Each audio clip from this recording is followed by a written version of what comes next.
Hello everyone, welcome. Biology, geology और botany, इसके 1000+ question की जो सीरीज़ चल रही है उसका पार्ट नंबर 11 है। क्वेश्चन की लैंग्वेज हिंदी और इंग्लिश दोनों में ही है, तो अगर आपका कोई भी मीडियम है आप इसको इजीली पढ़ सकते हैं। और दूसरी बात, अभी तक आपने पीडीएफ डाउनलोड नहीं की है तो आप पीडीएफ ज़रूर डाउनलोड कर लीजिए। पार्ट नंबर 10 तक मतलब 250 क्वेश्चन की पीडीएफ हमारे चैनल पर अपलोड हो चुकी है, टेलीग्राम चैनल जिसका लिंक है डिस्क्रिप्शन में। लेकिन मैं आपको रिकमेंड करूँगा पहले आप वीडियो देखें, उसके बाद पीडीएफ को पढ़ें। तो मान के चलिए आपको क्वेश्चन आपको वापस पढ़ने की जरूरत ही नहीं पड़ेगी, आपको एक बार में ही याद हो जाएगा, क्योंकि एक बार वीडियो देखें उसके बाद ही आप पीडीएफ पढ़ें। ठीक है, this is our channel learning with tricks, जरूर ज्वाइन कीजिए। ठीक है, जो टेलीग्राम चैनल है इसका लिंक है डिस्क्रिप्शन में। अब शुरू करते हैं आज के पहले क्वेश्चन के साथ। और एक बात और बता देता हूँ, क्वेश्चन का लेवल इतना ईजी नहीं है जो आप अदर चैनल्स पर देखते हैं। ये वो क्वेश्चन हैं जो आपके कोई भी एग्ज़ाम हो, सिंपल से लेकर टफ, सभी क्वेश्चन इंक्लूड किए हैं। ठीक है, तो शुरू करते हैं। Which of the following sentence is correct about डेमनीशिया।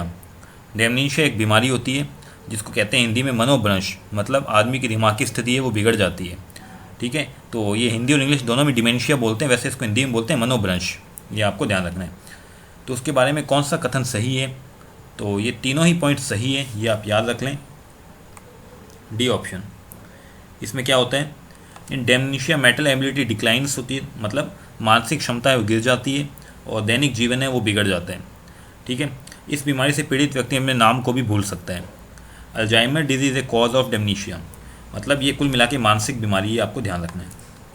Next, which of the following is correct about Alzheimer disease. Important question है, तो कौन सा इसका करेक्ट होगा, तो ये चारों ही पॉइंट आपको याद रखने, तीनों पॉइंट। ठीक है, डी ऑप्शन इसका करेक्ट होगा, ये एज ए थ्योरी आपको याद रखना है। ठीक है, अल्जाइमर डिजीज है, ये डीजनरेटिव डिजीज़ है ऑफ द ब्रेन, ये आपको ध्यान रखना है। ये बीमारी है ब्रेन की, ये आपको ये बात काफ़ी अच्छे से ध्यान रखनी है क्योंकि क्वेश्चन पूछा जा सकता है। ठीक है, तो ये तीनों ऑप्शन आप पढ़ लें आराम से पीडीएफ के अंदर। चलते हैं नेक्स्ट क्वेश्चन पे। Which of the following is not the symptom of dementia. Dementia का लक्षण नहीं है, तो कौन सा नहीं है, तो इसका करेक्ट आंसर होगा dementia peoples are able to control their emotions.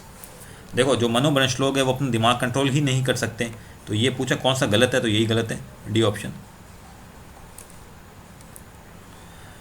How dementia is caused, dementia कैसे होता है ये पूछा है, बहुत ज़्यादा इंपॉर्टेंट क्वेश्चन नहीं है। तो ये होता है, डेमनीशिया में be caused due to HIV infection. ठीक है, जो HIV होता है वो इसके दिमाग पर असर डालता है, जिसके कारण ये बीमारी हो सकती है। 54 का हो जाएगा C option. Next, name the type of dementia disease in which a neurodegenerative condition linked to abnormal structures in the brain. ठीक है, तो मैंने आपको बताया था कि जो हमारे ब्रेन है ये उसके ऊपर इफेक्ट करता है, तो उस डेमनीशिया रोग का नाम बताना है जो आपको मस्तिष्क में असामान्य संरचना हो जाती है। तो इसका करेक्ट ऑप्शन होगा डेमनीशिया विथ लेवी बॉडीज़। ठीक है, ये भी एक बीमारी का नाम है। ठीक है, ये डेमनीशिया का एक प्रकार है, ये आपको ध्यान रखना है। Which disease is characterize by specific type of uncontrolled movement but also include dementia, मतलब कौन सी बीमारी है जो अनियंत्रित मूवमेंट होते हैं, लेकिन उसके अंदर जो ये डेमनीशिया होता है ये भी एक बीमारी होती है उसके अंदर। ठीक है, तो ये होती है हंटिंगटन डिजीज़, मतलब ये एक बीमारी का टाइप है जिसके अंदर डेमनीशिया नाम की बीमारी भी, मतलब दिमागी रूप से वो मतलब उसकी जो बीमारी है दिमागी रूप से भी है और वो अपने मूवमेंट को भी कंट्रोल नहीं कर पा रहे हैं, उसको बोलते हैं हंटिंगटन डिजीज़। बहुत ज़्यादा इंपॉर्टेंट क्वेश्चन, थोड़ा सा लेवल टफ है इस क्वेश्चन का। Name a disease in which a person may show both Alzheimer disease and vascular dementia at the same time.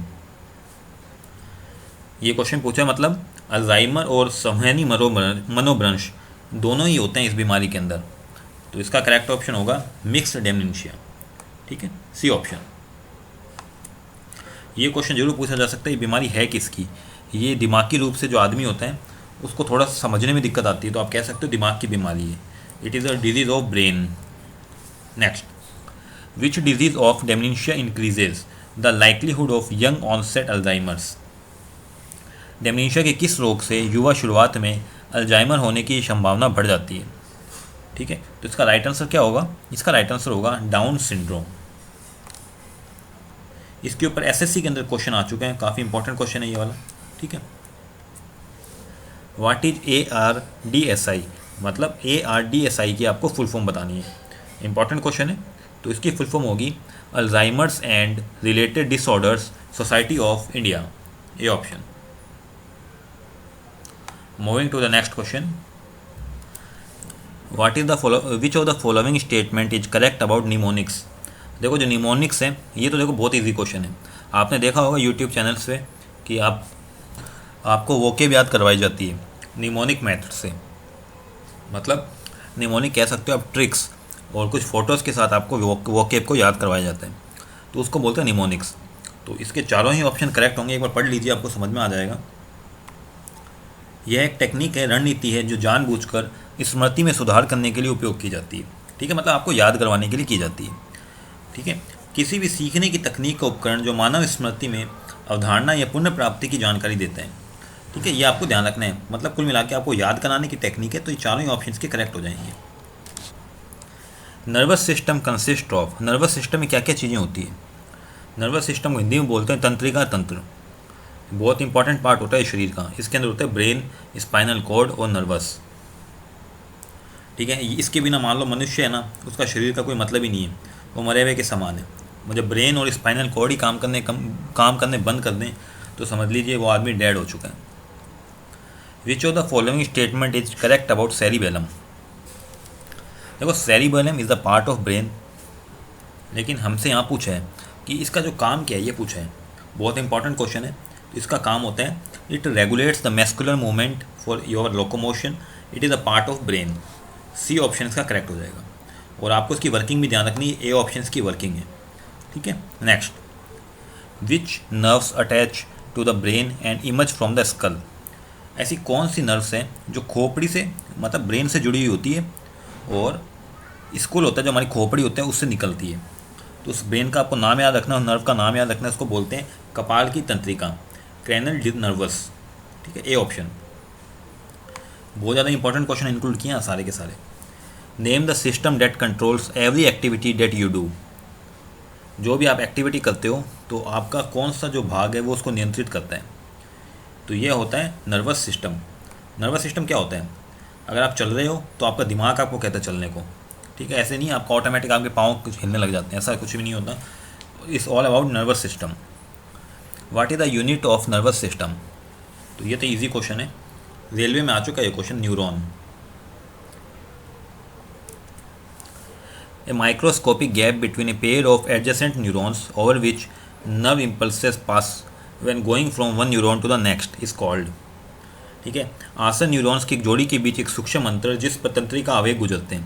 देखो न्यूरॉन क्या होते हैं, जैसे मान लो हमें चलना है, तो हमारा जो मस्तिष्क है, हमारा ब्रेन है, वो हमारे न्यूरॉन को मैसेज भेजेगा कि अब आपको चलने के लिए तैयार रहना है। तो वो क्या होते हैं ये पूछा है, उसको क्या कहा जाता है, उसको कहा जाता है synapse, B option.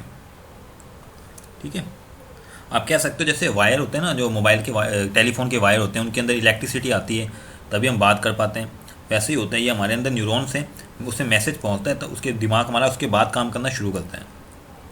In our body involuntary actions are controlled by. अनैच्छिक क्रिया है उसको कौन नियंत्रित करते हैं, अनैच्छिक क्रिया बता सकते हैं आप, जैसे हम सांस ले रहे हैं ये अनैच्छिक क्रिया है। ठीक है, और भी होते हैं, जैसे हमारी छींक आती है, स्नीज करते हैं हम, this is also involuntary action. इसका राइट आंसर हो जाएगा मेडुला इन हिंड ब्रेन। मेडुला को हिंदी में बोलते हैं मज्जा, हिंड ब्रेन तो आप जानते ही हैं, पूर्ववर्ती मस्तिष्क। ए ऑप्शन इसका करेक्ट हो जाएगा। Those reflex actions which involve brain are called. तो उसको क्या बोलते हैं, उसको आपको ध्यान रखना है, उसको बोलते हैं सेरिब्रल रिफ्लेक्सेस। सेरिब्रल क्या होता है, ये ब्रेन का पार्ट होता है और ये चीज़ों कंट्रोल करता है, मूवमेंट हमारी कंट्रोल करता है। Pons, cerebellum and medulla are part of which brain. ये कौन से ब्रेन के पार्ट होते हैं, देखो ब्रेन के कई पार्ट होते हैं, fore brain, mid brain, hind brain, उसके अंदर भी पार्ट होते हैं सेरिबेलम, मेडुला ऑब्लांगेंटा। ठीक है, सेरिब्रम, कई पार्ट होते हैं, आपने पढ़ा ही होगा थ्योरी में। तो इसका राइट आंसर होगा हिंड ब्रेन। फोर ब्रेन आगे का, मिड ब्रेन बीच का और हिंड ब्रेन पीछे का। Spinal cord originated from which part of the brain. तो ये कौन से भाग से निकलती है, बहुत इंपॉर्टेंट क्वेश्चन है, बहुत ज़्यादा इंपॉर्टेंट क्वेश्चन है, ये आपको ध्यान रखना है, medulla. Which of the following statement is correct about enzyme. Enzyme के बारे में सही कथन है, तो इसके सारे ही कथन सही हैं, तो आप पढ़ के देखिए, आपको इजी क्वेश्चन है ये, डी ऑप्शन। ठीक है, देखो जो मैं ऑप्शन छोड़ देता हूँ आपको पढ़ने के लिए, आप जरूर पढ़ा करें उसको। Which enzyme is use in making baby foods, जो बच्चों का खाना बच्चों के जो फूड आते हैं जो बच्चों को खिलाते हैं वो कौन से एंजाइम से बनते हैं, तो वो होते हैं ट्रिप्सिन से, C option. Name an enzyme that is derived from the stomachs of young ruminant animals and also use in dairy industry to produce cheese. बहुत ईजी क्वेश्चन है, इसका आंसर है रेनिन। देखो सीधी सी बात है, दूध का एंजाइम पूछा ना यहाँ पे, डेयरी उद्योग, डेयरी क्या है, दूध से रिलेटेड है, दूध में होता है रेनिन एंजाइम, इजी क्वेश्चन है। उस एंजाइम का नाम बताइए जो वसा को पचाते हैं, जो फैट है ना, फैट उसको डाइजेस्ट करते हैं, तो उसका नाम होता है लाइपेज। ठीक है, next, who coined the word enzyme, मतलब ये जो एंजाइम वर्ड है ये किसने दिया। देखो आजकल ऐसे क्वेश्चन नहीं आते, विटामिन की खोज किसने की, ठीक है, जो इजी क्वेश्चन है, सेल की खोज किसने की, इस टाइप के क्वेश्चन आ चुके हैं एग्जाम में। अब कुछ नया पूछे तो ये पूछेंगे कि एंजाइम शब्द ये किसने दिया, तो ये देने वाले थे विलियम कोने, विलियम कोन भी बोलते हैं इनको, ए ऑप्शन। ठीक है, आई होप आपको अच्छे से समझ में आए हैं सारे क्वेश्चंस। पीडीएफ आपको 10 के 10 पार्ट मिल चुके हैं, 11वें पार्ट की पीडीएफ आपको जल्दी मिलेगी। अगर आप चैनल पर नए हैं और आपको वीडियो से कुछ भी फ़ायदा मिल रहा है तो आप हमारे चैनल को ज्वाइन कर सकते हैं।